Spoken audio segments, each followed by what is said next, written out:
Hi there, welcome to the woods. Here's a lovely purple trillium, also known as red trillium, wake robin.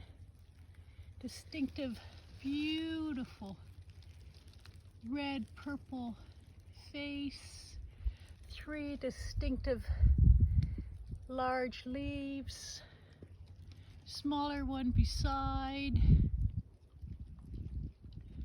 Let's see if I can find any more here.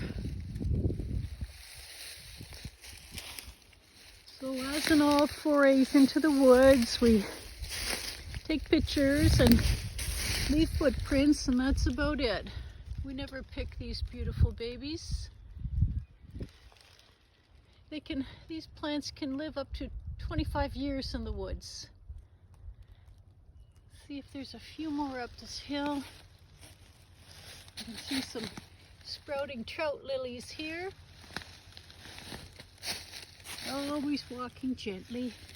Here's a few more beautiful, beautiful purple trilliums. Sometimes it's hard to see the purple trilliums because the flower can face sideways, not always facing straight up. Sometimes they do, and that's when we can catch their brilliance. Here we can see a lot more of the trilliums. They haven't flowered yet. We're in Ontario, Weslemkoon Lake, and it's first week in May. Thank you so much for coming along with me on this little walk in the woods. And here we have it, the beautiful, beautiful purple trilliums.